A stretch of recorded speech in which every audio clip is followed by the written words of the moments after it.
Hello everyone. Before we begin, I'm curious, where are you watching from and what time is it for you right now? Share your details in the comments below. Today's story is deeply unsettling. A teen who bravely testified against Diddy in court was found dead the very next day. Let's dive into what really happened. Chapter 1. The Girl Who Spoke. I can still hear her voice. Thin at first, like it wasn't strong enough to carry across the courtroom, like it didn't belong in a place like this, but it did. It had to, because no one had ever spoken like this before, not in front of a judge, a jury, and him. She sat in the witness stand, a small figure swallowed by an oversized blazer, her hands gripping the wooden railing in front of her like it was the only thing keeping her upright. Her fingers shook. Not violently, but just enough that you could tell she was fighting herself, forcing her body to hold steady. I don't know why I was in that courtroom. I had no business being there, no press credentials, no personal connection to the case, just a gut feeling that I should be. I had followed these accusations from a distance for years, read the scattered lawsuits, the whispers from people too scared to say things outright. I had seen the power he wielded, how the stories never quite stuck. But this time, it felt different. And when she started speaking, I understood why. She was 16 when it happened. The moment she said it, the air changed. The attorney sitting beside Diddy didn't even react. That was the worst part. You'd expect outrage, denial, a shake of the head, anything. But no, their faces didn't move. Because they knew. She was nobody special, just a girl who had been invited out by a friend who knew people, who got invited places, who dangled that world in front of her like a golden ticket. "You have to come," the friend had said. "This is your chance." She had thought it was a networking event. That was the bait, a chance to meet producers, executives, photographers. She had no reason not to believe it. So she went. The penthouse was in Manhattan, towering over the city like a kingdom built on something rotten. She described walking in, the music pulsing through the walls, the air thick with perfume and expensive cologne, the kind of place where everything smelled too rich, too staged, too unreal. There were so many girls there, some her age, some younger. No one seemed to be working, yet they were all in motion. Bringing drinks, adjusting dresses, sitting on laps, laughing at things that weren't funny. "The man told me to have a drink," she said. Her voice had started to shake at this point, but she kept going. "I didn't finish it, at least, I don't think I did." She paused, blinking hard, her mouth slightly open like she was trying to force a memory out of the dark corners of her mind. "The next thing I knew," she whispered, "I was in a dark room. I wasn't alone. I couldn't move." Someone in the gallery gasped. She wasn't sure how she got there, but she remembered the feeling of pressure on her arms and legs. She remembered shadows moving, low laughter, a hand pressed against her mouth when she tried to scream. "I tried to fight. I thought I was fighting, but I don't think my body was moving." She said the room smelled different. It wasn't just the lingering scent of alcohol and sweat, there was something else. Something sweet, almost like flowers but fake, chemical. She swallowed hard, then added, "Baby oil." That was when I felt the first shiver crawl up my spine. I had heard the rumors before, about how he liked to use it, about what it meant when someone woke up still slick from it. She kept talking, even when her voice wavered, even when her hands trembled. "There were people in the room," she said. "Men, women too, watching." I felt my stomach twist. Watching. Then came the part no one in that courtroom was prepared for. "Who was there?" "Who?" the prosecutor asked. She didn't hesitate. "John Combs." For the first time, the energy in the room shifted. The judge, the jury, the attorneys, everyone sat up straighter. Diddy didn't flinch. He just sat there, fingers clasped together, expression unreadable, like a statue. The defense team objected immediately, said she was too emotional, misremembering details. But she held steady. Was there, she repeated. And he spoke to me. The courtroom felt smaller, like the walls were closing in. Did he say? The prosecutor asked. She hesitated. He told me. Her throat tightened. She looked down. Told me I needed to prove I belonged there. The silence was suffocating. The defense kept trying to break her down. They asked why she never went to the police that night. They said she was making things up, exaggerating. She never wavered. Because he's who he is, she said. Because they told me no one would believe me. Because they said bad things happen to girls who talk. She looked around the room, looked at the jury, looked at him. I believe them now. I don't know what I expected to happen after that. Maybe the defense would call for a recess. Maybe the judge would dismiss the jury for the day. But nothing happened. The trial just kept going, like the weight of what she had just said didn't crack the walls of that courtroom wide open. The judge's gavel sounded like a gunshot when he banged it for order. And just like that, it was over. She left through a side exit, away from the cameras. I saw her walk out. She turned one last time, looking over her shoulder. She looked relieved, but she also looked afraid. That was the last time anyone saw her. Chapter 2. The phone call that never came. The morning after the testimony, I woke up with the weight of her words still pressing against my ribs. I told myself I was being dramatic, that I had just sat through something intense, something no one should ever have to hear, and my brain was still clawing for a way to process it. But that excuse barely lasted past the first few minutes of daylight. The first thing I did after brushing my teeth and splashing cold water on my face was check my phone. Nothing. No new updates, no news articles, no messages from anyone I knew who might have been following the case. It was strange. A testimony like that, one that named a powerful man in open court, that laid out something so disturbing, so visceral, should have been everywhere. The media should have been eating it up. There should have been endless headlines, debate panels, online threads dissecting every second of her words. There was nothing. It was just another Friday morning in New York. Something about that made my skin crawl. I opened my messages and pulled up the number for the teen's attorney. We weren't close, but I had reached out to them a couple of times before the case even made it to court, asking for background details, clarity on the legal strategy, anything they'd be willing to give me off the record. They had been polite but firm. Wait for trial. Well, the trial had started, and the girl had spoken. It was time to follow up. I tapped the call button and held the phone to my ear. It rang twice, then straight to voicemail. I frowned, redialed. Same thing. Maybe they were busy. Maybe they were being flooded with calls. I sent a short text, something direct but not pushy, asking if they'd be available for a conversation later in the day. I expected the usual, "I'll get back to you" response. Instead, my message sat there, unread. The bad feeling in my gut got worse. I hesitated for a second before doing something I probably shouldn't have. I pulled up the teen's social media. Her last post was from the night before, just hours after she left the courtroom. A simple message. "Thank you to those who believed me. You have no idea how much it means." There was no picture attached, no hashtags, no comments allowed, just that one line. I stared at it for too long, my mind picking apart every word, looking for something hidden between the lines, something final. I shook the thought away and called her phone. It went straight to voicemail. The sinking feeling in my stomach twisted itself into something sharper. I called again and again. By the fifth call, my hands had started to shake. I told myself to calm down. She was probably laying low, taking a break from the world after what she had just done. That would have made sense. That would have been normal. But nothing about this case was normal. I leaned against my desk, forcing myself to think.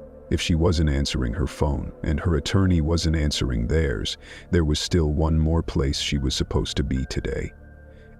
Court-ordered witnesses, especially in cases like this, have scheduled security check-ins. After making an accusation as serious as the one she made, she was supposed to confirm her whereabouts, her safety. The courts weren't going to babysit her, but they at least needed to know she hadn't vanished. I called the court clerk's office, pressing through the automated directory until I reached the department handling witness protocols. When someone picked up, I didn't waste time. "Hi, I'm checking on a witness from yesterday's trial. Has she signed in for her check-in yet?" There was a pause. "Which case are you referring to?" the voice on the other end asked.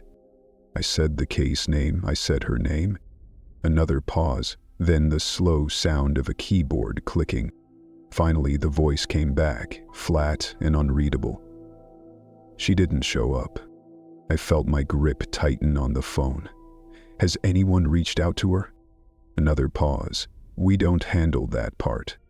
The part? The follow-ups. That's not our jurisdiction. Then whose jurisdiction is it? A longer pause, then the line went dead. I stared at my phone. My heartbeat was pounding in my ears now, something that only happened when I already knew the answer I didn't want to say out loud. She was gone. I forced myself to sit down, fingers tightening against my jeans. It didn't mean what I thought it meant. It didn't mean she was... No, don't think like that. She could be anywhere. Maybe she panicked and ran. Maybe she got spooked by the cameras, the press, the gravity of what she had done. Maybe her lawyer advised her to stay off the grid. I almost convinced myself.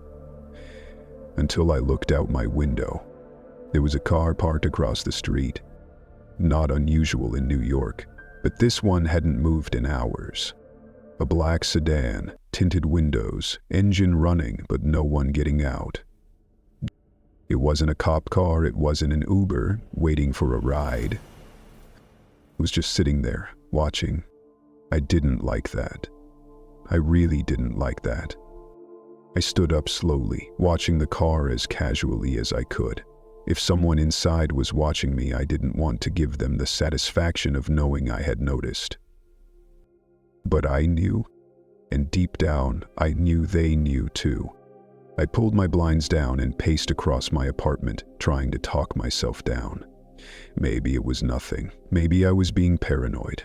But every instinct in my body was screaming at me that something was wrong.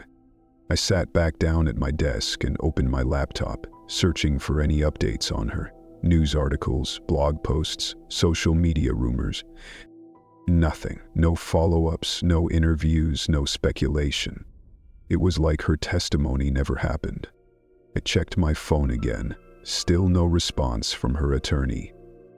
And still, her last post sat untouched, a digital grave marker for someone who wasn't supposed to be dead. I forced myself to breathe. There had to be a reason for this. There had to be an explanation. But in my gut, I already knew. This silence wasn't normal. Chapter 3. A whisper in the dark. My phone buzzed in my pocket. The sharp vibration startled me so badly that I nearly dropped it. I had been sitting at my desk, staring at nothing, mind churning through every possibility, every scenario, every reason why she wasn't answering. But deep down, I already knew there was only one reason that mattered. The screen lit up. No caller ID. I hesitated before swiping the message open. I'm missing. Gone. 2 words. I read them again. And again. Gone. Not missing. My fingers clenched around the phone so tightly that my knuckles turned white. My pulse hammered in my ears, drowning out every other sound in the room. My mouth had gone dry, the kind of dry that made swallowing feel like pushing sandpaper down my throat. I forced myself to take a slow breath, think. Someone had sent this message. That meant someone knew something. I typed back, "Who is this?" No response. 1,000 thoughts slammed into each other, each one worse than the last. Was this a warning, a threat, or just a confirmation of what I already suspected? I called the number, straight to voicemail. The robotic voice didn't even say the number belonged to anyone, just an empty silence before the beep. I gritted my teeth and forced myself to stand. My legs felt shaky, like I had been sitting in the same position for too long, my muscles locking in place from the sheer weight of dread pressing down on me. There was only one person I could call. I scrolled through my contacts until I found the name, Elias Grant. I hadn't spoken to him in years, not since he left the force, not since he stopped believing in justice. But he still had contacts. He still had one foot in the places that mattered, and if anyone could find out what happened to her, it was him. I tapped the call button and waited. 1 ring, 2, 3, click. For a second, neither of us spoke. Then his voice came through the line, low and wary. "Haven't heard from you in a long time." I swallowed, gripping the phone tighter. "I need to know what happened to the girl who testified yesterday." Silence. I heard the faint sound of movement on the other end, a chair scraping, maybe a door closing. "Hurry, I'm not getting involved in this," Elias muttered. "She's missing," I pressed. "Her attorney isn't answering. She didn't show up for her court check-in. Her phone's off, and now I get this." I glanced at the message again, the words, "not missing, gone," burning into my vision. I need to know what that means. Another silence, longer this time. Then, a sigh. "Meet me at the Hollow, midnight." The line went dead before I could respond. The Hollow, a hole-in-the-wall bar near the docks, the kind of place where people went to disappear, where drinks were served in glasses that hadn't been properly washed in years, where the lighting was always just dim enough to hide the kind of deals that shouldn't be seen. If he was asking me to meet him there, that meant this was bad. The Hollow smelled like old whiskey and regret. I stepped inside, the door creaking as I pushed it open. The place was nearly empty, save for a few men hunched over their drinks, their faces lost in shadows. A flickering neon sign behind the bar cast an unnatural red glow, making everything look sinister, like a crime scene frozen mid-act. Elias sat in the back booth, the kind of seat that let you see everything, but be seen by no one. His hair was shorter than I remembered, streaked with gray at the temples. He had the look of a man who had seen too much and cared too little.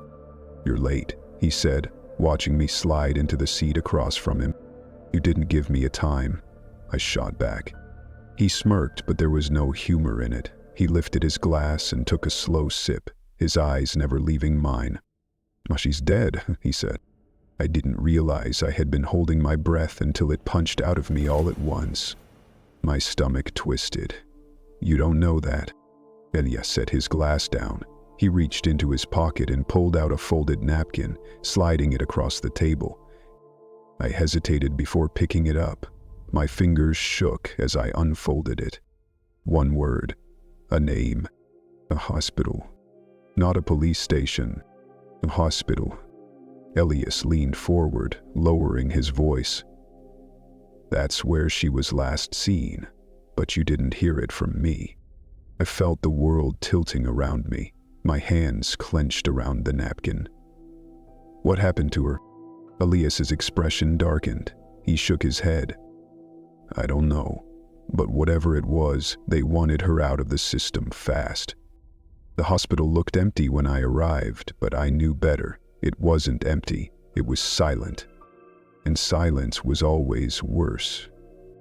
The fluorescent lights buzzed above me as I walked through the halls. The air smelled sterile, but beneath that was something else, something stale. A woman sat behind the reception desk, flipping through a stack of papers, not looking up.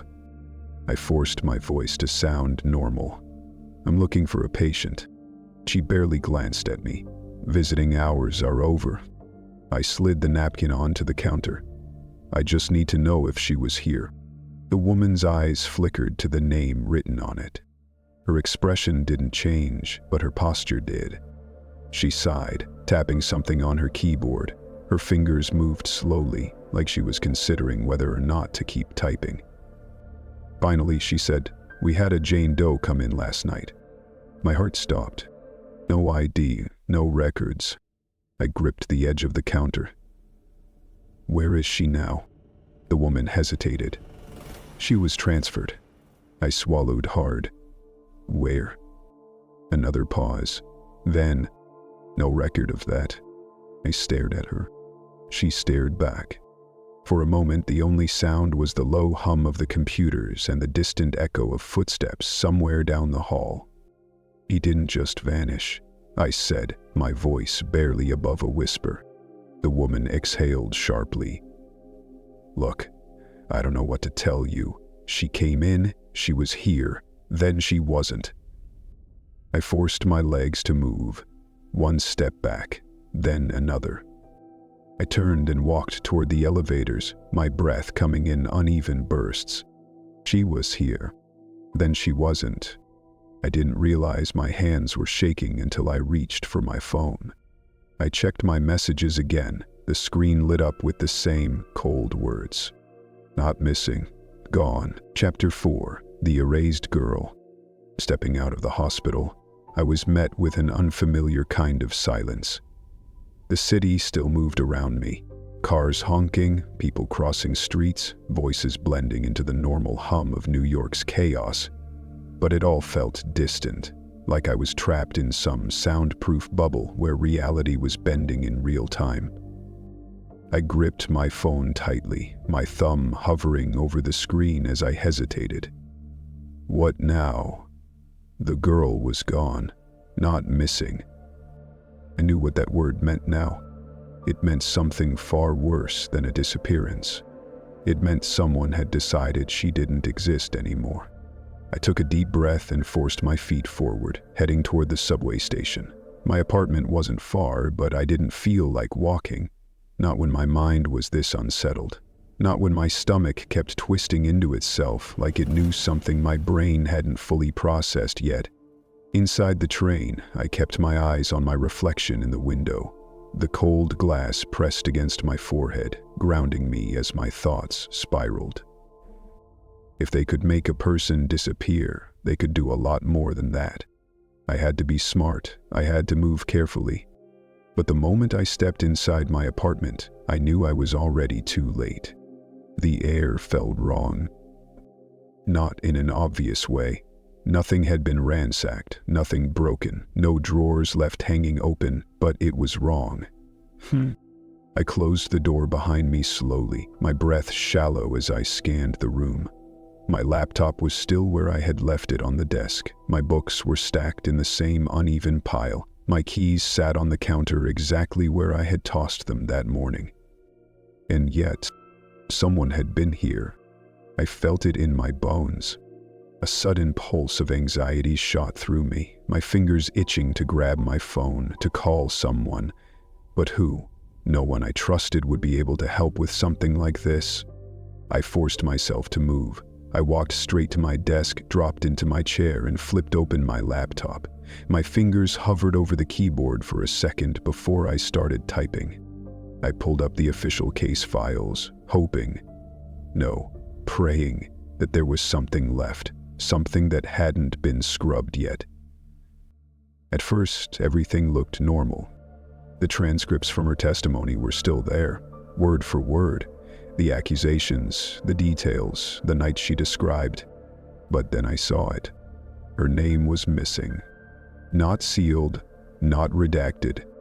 Gone. Like she had never existed. My pulse slammed against my throat as I stared at the screen. I clicked through different files, different databases, refreshing over and over, my chest tightening with each blank result. I tried her school records. Error. I tried the DMV. No results found. I even checked her social media again, but now her account had been deleted. Not deactivated. Deleted. It was as if someone had gone in and scrubbed every trace of her out of existence. I swallowed hard, my hands feeling clammy against the keyboard. This wasn't incompetence. This wasn't just bureaucracy moving slowly. This was intentional. I grabbed my phone and dialed the one person I knew might have answers, a colleague who specialized in data retrieval for legal cases, someone who had spent years pulling information from places where it wasn't supposed to be pulled from. The line rang twice before he answered. "Jesus, it's been a while," he said, his voice tinged with mild surprise. "I need your help," I said, skipping past the pleasantries. "Yay? What's going on?" "Someone's disappearing a girl from the system," I said flatly. "Not just court records, everything. School, DMV, medical history. She testified yesterday, and now she's—" I hesitated, my throat tightening. "She's gone." There was a long pause. Then he let out a slow breath. "You don't want to be involved in this," he said. "I already am," I snapped. "Can you find anything on her?" Another pause, then the sound of keyboard clicking.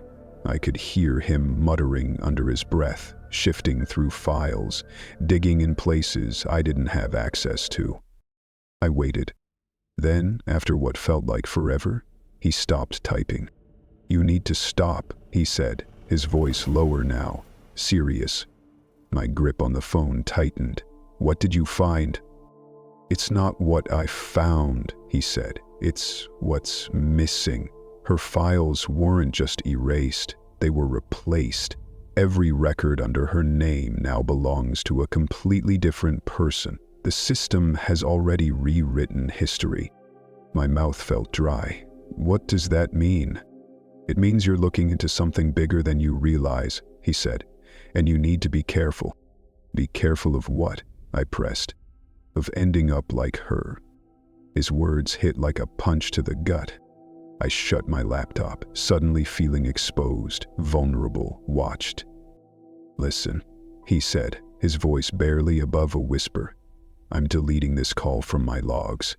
Don't contact me again, and if you're smart, you'll drop this before someone drops you." The line went dead.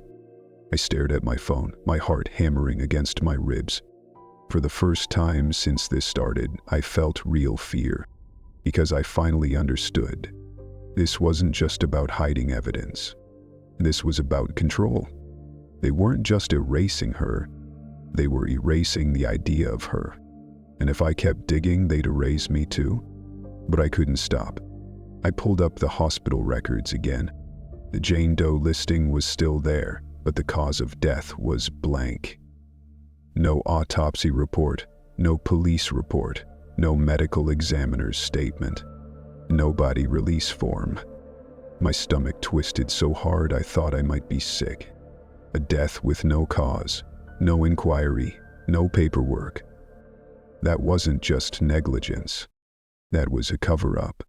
I tried calling the hospital again, but this time the number was disconnected. My hands clenched into fists. I wasn't imagining this. I wasn't being paranoid. Someone was making sure she disappeared, and they were watching me too. I turned to my window and pulled the blinds down, my breath shaky. The black sedan was still outside. Engine running. Wait. I took a slow step back, my pulse racing. I had a choice. I could stop now, pretend I saw nothing, walk away. Or I could keep going, find out what really happened. My fingers itched toward my laptop again. I already knew my answer. I wasn't done. Not yet. Chapter 5. The Night That Shouldn't Exist. If the system had erased her, then I had only one place left to turn. The party. I spent the next several hours buried in research, my laptop screen glowing dimly against the darkened room. There had to be something left, a name, a face, a single thread that hadn't been cut. I pulled up old security firm contracts, nightclub staff rosters, private event permits, anything that might list who had been working the door that night. Most of the names I found were fake. Leases, temporary hires, people who wouldn't talk, wouldn't be found. The kind of employees that weren't meant to exist after the job was done. But then I found one name that hadn't been scrubbed. Lester Kane, a former security guard. No current employer, no active social media, no digital footprint for the last 6 months. But before that, he had been listed as a contractor for elite private events. And one of those events was the party where she was last seen. It took me 2 hours to track him down to a bar in Brooklyn, the kind of place where people went to forget things or drink until they could convince themselves they had. The moment I stepped inside, I spotted him. He sat in the corner, hunched over a whiskey, a man trying to shrink into himself. His clothes were worn but clean, his posture tight, like he was used to being on edge. His eyes flicked toward the door the second I walked in. He saw me coming. His grip tensed around his glass before he carefully, deliberately set it down.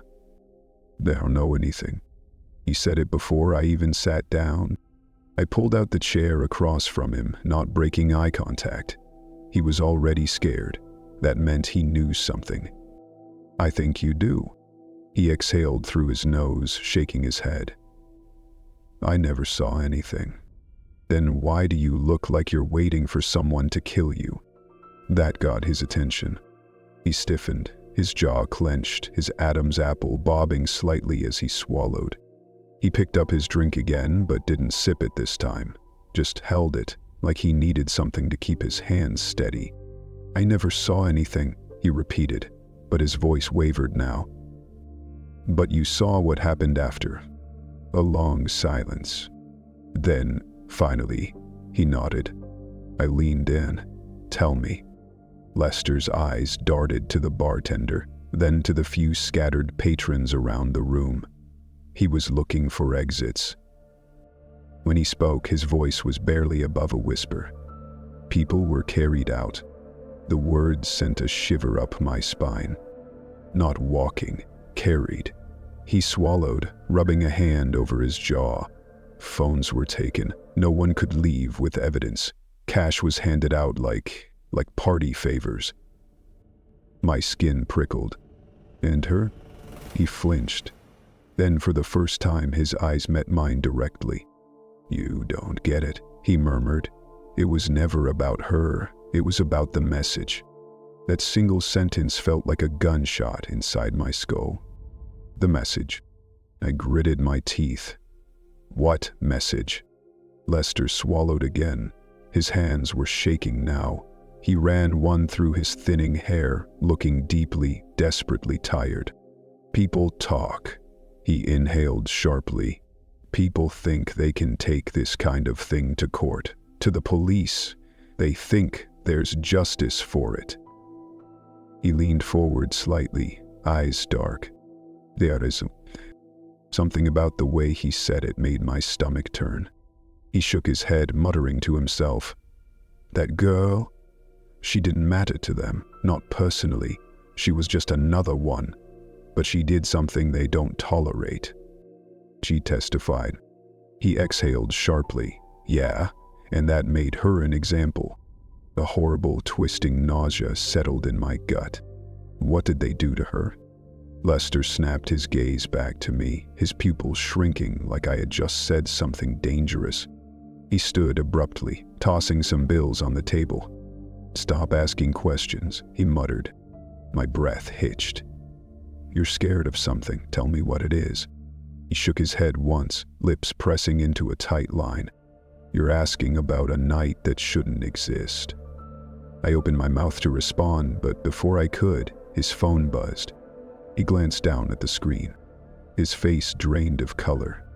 Without another word, he turned and walked out. I sat frozen in my seat, the last of his words echoing in my head. "You're asking about a night that shouldn't exist."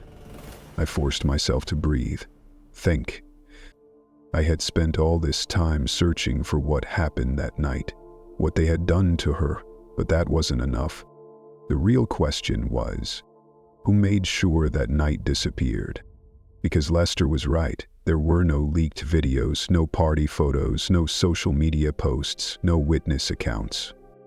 No evidence that it had ever happened. Someone had erased it, just like they were trying to erase her, just like they would erase me if I didn't stop. I pressed my fingers to my temples, squeezing my eyes shut for a moment. My heart was racing, my hands clammy. I needed to get out of here. I threw down enough cash to cover my drink and rushed outside. The cold air hit my skin like a slap to the face, but it did nothing to stop the shaking in my chest. Lester was already gone. So was the black sedan. I had seen it parked across the street when I arrived. Now, it was nowhere in sight. That should have made me feel safer. Because it meant whoever had been watching knew exactly when to leave. I pulled out my phone and checked my messages. Nothing. I opened my call log and stared at Lester's number, debating whether to call him. But before I could press the button, my screen glitched. For a split second, the entire interface flashed white, like something was overriding the system. Then, suddenly, a text appeared. From an unknown number. Stop now. My blood ran cold. I looked up, scanning the street. I couldn't see them, but I could feel them. Watching, waiting, and now I knew what was next. I wasn't just following the truth anymore. I was running out of time. Chapter 6. The Shadow Over the City. By the time I got back to my apartment, I knew I had pushed too far. I had felt it creeping up on me for hours, the unmistakable sensation of eyes on my back, of a presence lingering just beyond my line of sight. The city felt different, quieter, like something had shifted beneath its surface, like a current I could feel but not see. Every step toward my building felt heavier. The weight of what I had uncovered clung to me, sinking deeper into my bones. I wasn't supposed to know this much. And someone was making sure I understood that. I reached my front door and stopped cold. The lock. It looked the same, but something felt off. I had always been careful, meticulous even. The deadbolt had a distinct stiffness to it when I turned the key. Now it slid in too smoothly. A sinking feeling settled in my stomach. I inhaled deeply, fingers tightening around my keys before finally pushing the door open. Inside, everything looked normal, but it wasn't. I could feel it. The air was too still. The kind of silence that wasn't just silence. It was intentional absence. Whoever had been here hadn't ransacked the place. That would have been too obvious, too crude. Instead, they had done something much worse. They had left everything exactly as it was. I took a slow, cautious step forward, my eyes scanning the room, my breath coming in shallow bursts. Nothing stolen, nothing moved.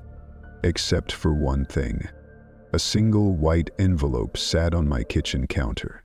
My pulse pounded against my ribs. I hadn't left that there. I swallowed hard, every nerve in my body screaming at me to turn around, walk out, disappear. But I didn't. Instead, I forced myself to move toward it, each step heavier than the last. I reached for the envelope, my fingers grazing the smooth paper. It was unsealed. I didn't want to open it. I had to. Sliding out the paper inside, I felt my breath catch in my throat. It was a photo, a still frame of the courtroom from the day before. And there, in the center, was her, the girl, sitting at the witness stand, her face circled in red ink. I felt my grip tighten around the edges of the paper. My vision narrowed, the walls of my apartment closing in around me. Beneath the photo, scrawled in sharp, deliberate handwriting, was a single note. Let it go. My stomach dropped. This wasn't a warning. This was a promise. A statement of fact. I wasn't just looking into something dangerous. I was next. I clenched the paper so hard it crumpled in my fist. My body felt like it was burning from the inside out. Anger, fear, and something else. Ray, I had come too far to stop now. Whoever did this, whoever erased her, wanted me to be afraid. And I was. But fear and anger, they make a dangerous mix. I slowly lowered the paper, my eyes darting back toward my front door. How long ago had they been here? Had they just left? Were they still watching me right now? I crossed the room in 3 quick strides and yanked the blinds open. The black sedan was back, parked across the street, engine running. Wait. I stared at it, my fingers itching for my phone, but I knew how this worked. They weren't waiting for me to call the cops. They were waiting for me to make a decision. Give up or keep going. I could feel my own pulse in my skull, my breath shallow as I weighed my options. I could walk away, pretend I never saw that girl's testimony, never followed this path, never let it dig into me like an infection I couldn't shake. Or I could keep digging, and I already knew which choice I was going to make. I backed away from the window and sat down at my desk. My fingers trembled as I opened my laptop. If they had scrubbed her from the system, then I needed to start looking in places where they couldn't just delete her.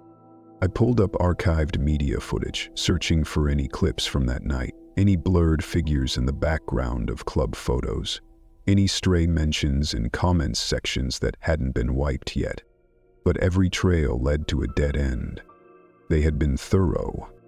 Even the security footage from the courthouse was missing the moment where she left the stand, the final seconds where she walked out, gone. It was like she had never left at all, like she had just ceased to exist. I rubbed my hands over my face, frustration clawing up my throat. There had to be something. A pattern. A mistake. Then I saw it. A timestamp discrepancy. The last recorded moment in the court footage showed the judge calling a recess. The next frame should have been the court clearing out, but instead, there was a gap. 4 minutes missing. Not erased, replaced. The time code jumped, but the security cam footage remained still. It wasn't a black screen. It was a loop of a frozen courtroom. They hadn't just deleted the footage. They had forged it. I exhaled slowly, my hands shaking. I knew what this meant. The last 4 minutes before she disappeared weren't meant to be seen. I was close, too close. I felt a cold chill run down my spine. The walls of my apartment felt smaller, the air heavier. I was being boxed in. They wanted me to feel trapped. But the mistake they made, the one I hoped would be their undoing, was showing me they were scared too. I turned my head slowly toward the window. The black sedan was still there. I wasn't the only one watching anymore. Chapter 7, The Silence That Screams. I spent the next few days grasping at ghosts. Every lead I had, every source who had once been willing to speak, vanished. It wasn't just that people weren't talking, it was that they weren't there at all. I started with Lester Kane, the security guard from the bar. His phone went straight to disconnected.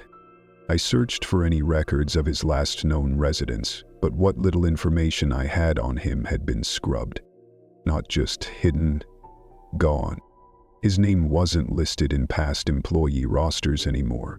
The contracts that had once linked him to that night, erased. It was like he had never worked security at that party, like he had never even existed. I tried Elias next. Voicemail. I called again and again. By the 7th attempt, I knew I wouldn't be getting through. Elias had been a lot of things in his life. A cop, a fixer, a man with too many regrets to count. But never, which meant that whatever scared him off was bigger than him. I leaned back against the couch, rubbing my fingers against my temples as my laptop screen reflected back at me like a taunt. I had a window, a small one, but it was closing. Every second I hesitated, another piece of truth was being cut out, another door being slammed shut, another witness slipping into the kind of silence you don't come back from. I turned back to the morgue records. The Jane Doe listing was gone. not just moved or updated. God, I exhaled slowly. The morgue attendant who had given me a name in the first place, no longer employed. I called the office, asking for his whereabouts, casually, carefully, like I wasn't on the verge of unraveling. He quit, the receptionist told me. Last-minute resignation. Did he leave any contact information? A pause. No forwarding address. I gritted my teeth. Of course. My mind raced. Someone got to him. Not with threats, not with violence. With silence. They didn't need to kill people to make them disappear. They just needed to make them so terrified of speaking that they ran first. I slammed my laptop shut and reached for my coat. Fine. If I couldn't get the morgue records, I'd go somewhere they couldn't delete. The courtroom. The testimony. The girl had spoken under oath. They couldn't erase that, right? I drove faster than I should have. When I got to the courthouse, I flashed my credentials to the clerk at the front desk. I need access to yesterday's trial records. She gave me a blank look, tapping on her keyboard. Which case? I gave her the name, the case number, the details. I watched as her screen flickered, as her lips pressed together. That file is sealed. The words landed like a punch. Since when? I asked, trying to keep my voice steady. I don't know, she shrugged. It's just flagged as restricted. Who sealed it? She shook her head. I can't see that information. I clenched my fists. Of course she couldn't. What about the witness transcripts? Another tap on the keyboard. Another slight hesitation. Then she turned the monitor slightly away from me, like she was afraid I'd see something I wasn't supposed to. That part of the testimony is no longer accessible. My stomach dropped. What does that mean? It means it's been removed from public record. Removed, I repeated, my voice barely above a whisper. The clerk shifted in her chair, suddenly uncomfortable. The trial is still ongoing, she said, but without her testimony, as if she had never spoken, as if she had never existed. I barely heard myself mutter a thank you before I turned and walked out of the courthouse. Outside, the city moved around me, normal, oblivious. But I wasn't normal anymore. I sat in my car, gripping the steering wheel so hard my knuckles turned white. This was bigger than a single witness, bigger than a case. They had rewritten reality itself. She had stood there, in open court, told the truth in front of a jury, a judge, a room full of people. And now it was like she had never been there at all. They erased her. And if I pushed harder, they'd erase me too. I stared out the windshield, watching the world keep moving like nothing had happened. And I thought about the black sedan, about the envelope with her face circled in red, about the silence that followed every question I asked. They weren't just deleting evidence. They were erasing the very idea of resistance. If they could do this to her, if they could make her disappear in plain sight, then it wasn't just about justice anymore. It was about power, and the cost of speaking at all. I took a deep breath and turned my phone over in my palm. I had one last lead left. One last person who might still be able to tell me something. The only problem? They were waiting for me to come to them. Chapter 8. The truth that never comes. I had one last move. One final chance to get the truth out before they came for me. Before I disappeared like she did. Before they rewrote me into nothing. It was past midnight, and the only light in my apartment came from the glow of my laptop screen. My fingers ached from typing, my eyes burned from staring at the screen for too long, but I couldn't stop. I had to get this down. Every detail, every lead, every name I had come across. I went back to the very beginning, documenting everything I had done since I first sat in that courtroom and watched that girl take the stand. The look on her face, the weight in her voice, the trembling hands that still refused to let go of the truth. I wrote about the way the defense tried to shake her, about how the air in that room changed when she spoke his name, about the moment she left and was never seen again. Then I documented what came after, the missing records, the empty morgue files, the calls that went nowhere. I listed every person who had vanished along the way, the security guard, the morgue attendant, Elias, the clerk at the courthouse who hesitated before telling me the case had been sealed. Every single one of them wiped away. I had the evidence, screenshots of missing records, copies of files before they were erased, logs of calls I made that never got answered, timestamps that didn't align, gaps in security footage where there shouldn't have been any. It wasn't just her they erased. It was everything. I compiled everything into a document, a single file that held what was left of the truth. Then I started sending it out. I drafted emails to journalists, the few I knew wouldn't just bury this. I sent copies to independent investigators, to watchdog groups, even to the FBI. I wasn't naive enough to think they'd all take it seriously, but I had to try. As I attached the files, my hands started to shake. I was close. This was the moment where I would either expose them or they would make sure I never got the chance. The cursor hovered over the send button. I took a deep breath. And then my laptop screen flickered. Just for a second, a glitch, a flicker of static. Then everything returned to normal. But before I could press send, a new email appeared in my inbox. No sender, no subject. Just a single message. Some stories don't get told. My chest went tight. My fingers froze over the keyboard. My body felt cold all over, like a rush of ice water had just been poured over my skin. This wasn't just a warning. It wasn't a threat. It was a fact. They had been watching me. They knew everything. Then, a knock at my door. Not frantic, not aggressive. Just two slow, deliberate knocks. I sat frozen in place, barely breathing. The sound was so quiet, so controlled that it sent a new kind of fear crawling up my spine.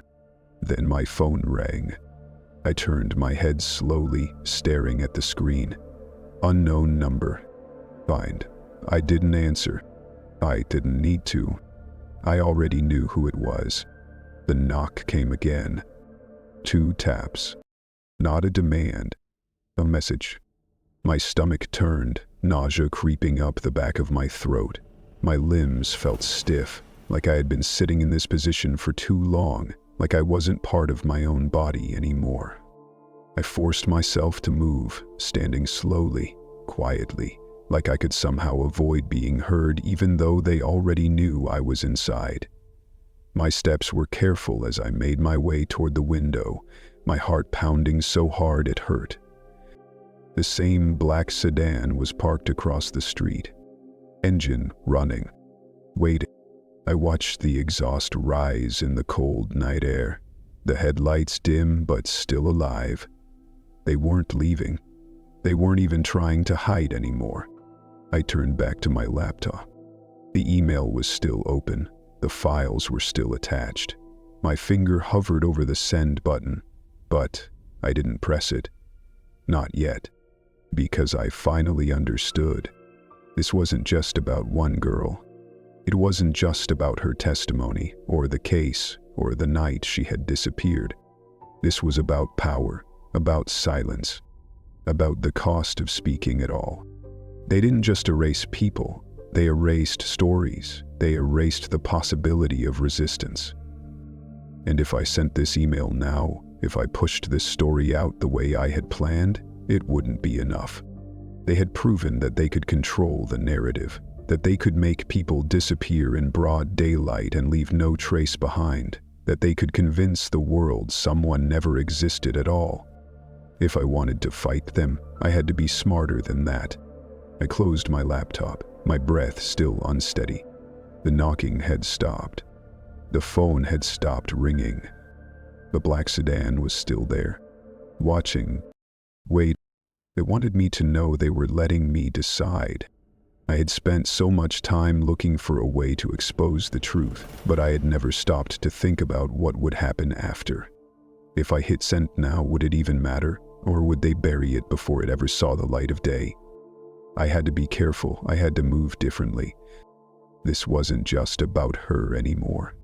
It was about every person before her, every victim who had been silenced, every story that never got told. I had been looking for a way to break this open, but now I realized I needed to survive long enough to make sure it did. I looked at the laptop one last time before shutting it completely. Not yet. Not like this. I wasn't done. I wasn't giving up. I was just playing a different game now. The rules had changed. And for the first time since this started, I wasn't just reacting. I was planning. They thought they had control over me. But they had made a mistake. They had shown me just how powerful they were. Now I had to learn how to fight back,